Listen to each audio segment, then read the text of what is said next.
Hello and welcome to episode 1 of the Road to Dice Gear series. Here's the current goal slide and what I've accomplished so far. I hope you enjoy. So it's a pretty terrible rotation for Raxor right now. It's 1-3. So the first thing I'm going to do is I'm going to go Corp. I could bring the Corporeal Puppy along to see me kill its parent over and over again, but I'm going to stick with my trusty sidekick Barry for this one.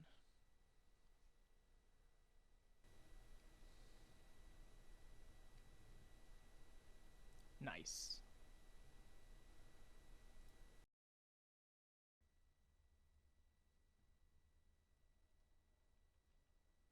Oh my fucking god! I fucking got it! Holy fuck! Holy fuck! I am still in shock. Like, I've just been, like, sitting here staring at these shields for the past, like, half an hour. Just, like, running around with the shields on. Like, I almost missed Claudia because of this. I had to hop to a legacy world. I I actually can't believe that I got it that early. That's gonna be, like, one of the luckiest shield sets ever. Jesus. Well, I was not expecting to get through that requirement for this series that quickly. But this is gonna feel good. Goodbye Corporeal Beast preset. That has been there for a long, long time. So now that I'm completely done with Corp, it might be interesting to know how much of everything that I got. So my KC was 1,976 when I got the Elysian and I completed the Spirit Shield set. Most of them were solos. I probably did like 300 to 400 duos or trios in LS, so that doesn't affect it too much. So I got obviously the Spirit Shield set, and I've got 6 extra Holy Elixirs and 22 extra Spirit Shields, so that's 9 and 24 total because of the one you get from the quest. I usually only use the anti-poisons one dose at a time, so if I add all of them together and round it to the nearest 40, because that's how much they drop in, I get 1,360, which is 44 separate anti-poison drops. This is how many of each of the Mystic Staves that I got. I may have gotten a couple from clues, but most of them were definitely from Corp. I've got the Mystic Tops and the Mystic Bottoms. 6,600 Desert Goat Horns, which is 55 separate drops, and then 128 Cannonballs, which is 64 separate drops, and then 65 Regen Bracelets. So Araxor changed to paths 1 and 2, so I did some solo Araxor, and then I did end up going Viragoing. I didn't get anything spectacular. I got Torstal Seeds, and that was about it. And other than accidentally leaving my Scrimshaw on through most of the P5s, nothing was really noteworthy about the trip. I then did some top path to Araxor, which is really fun and fast paced, but I didn't really get anything of note other than just some alkables and some straight cash at the end. Alright, so my fuel part's ready to go. So I'm spending the rest of this hour doing some Vindicta and Goldak. Hopefully I can get either a crest or a lance so I can get some more aftershock components.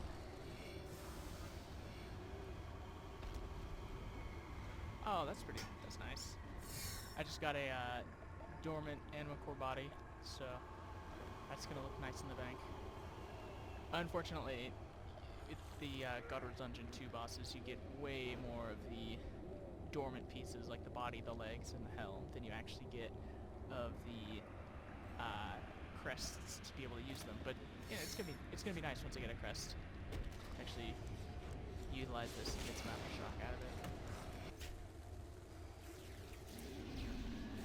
Oh wow, I just got another Anima Core body. That's awesome. Alright, so that's the last kill of this half hour that I'm doing. I could go to the end of the Nihil, but I'm not going to. Just a note that I'm only using the Nihil here because I had it left over from the Duorax. Using something like a Steel Titan would definitely be more preferred. So this is the total loot that I got from this half hour, and I gotta go before I start getting killed. So I went and did raids, and it's probably hard to tell from this video, but I was the base tank for this kill, and I did do it with no food. I didn't use any food this kill, and this is the first time that I managed to do that since the Dreadnip nerf, so I was pretty pumped about that. I got pretty average loot though. I had a second raid to do because a couple days before, most of the team was really busy, so we just decided to wait 2 days and do a double raid on the next time we would raid. And Mirage was a little sketch on this one. We had a lot of people die just from jellyfish and sand and some reasons, so I was not able. You can see I used a lot of food this kill, which is not ideal, but again, didn't get anything too much of note from Yakamaru. So there's another requirement for this series complete. I've now got 12 out of 15 Acto pieces. I'm on the Acto bodies now, and I won't see the legs again until I'm going for the augmented pieces. So I went back to duoing Top Path Araxor, and as me and my partner quickly figured out, there's very little room for error at this boss. Any mistakes can make you dead pretty quick, and I didn't get anything too spectacular. I got an Onyx Bolt drop up until... Nice. Nice. That's awesome. That's the best. I'm tempted to destroy it, but I'm gonna just claim it. So, surprise, surprise, I find myself coming back to Vindicta, hoping to get some lances or crests this time. This time I am joined by a Steel Titan masquerading as Mallory, which I got at 946 kill count. I can't remember if I mentioned that in the last clip or not. But I think that's fairly lucky for a Mallory. I've definitely known some people that went way drier on it than that. I got the base pet at around 700 or so, and I got Barry at like 850-ish, so I'm definitely not complaining about this luck at getting the pets at Araxor. Got some more Anima Core pieces. Still waiting on that Crester Lance though. So I did some more Top Path duos, and as usual I got nothing much of note except for some Serenic Scales and a Pheromone. So my tier 90 augmented DPS armor broke for the first time since they allowed us to augment Degrade to Dust gear, which is really no inconvenience at all to replace. And this should give me 119 invention. Yep, there it is. Malevolent is super easy to get. Pretty much anywhere that you use melee armor, you should use augmented Malevolent. Just regular Malevolent if you don't have the invention level or don't have any perks for it at all. But augmented is preferred.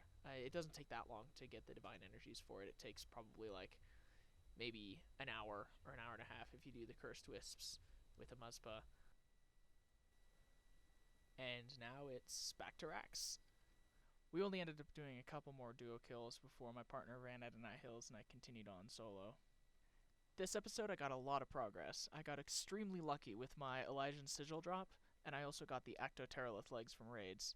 I also managed to get Mallory, but no spider pieces yet. I hope you enjoyed episode 1. Be sure to like and comment if you enjoyed the video. It helps my channel grow by affecting search results on YouTube, and be sure to subscribe if you'd like to see more.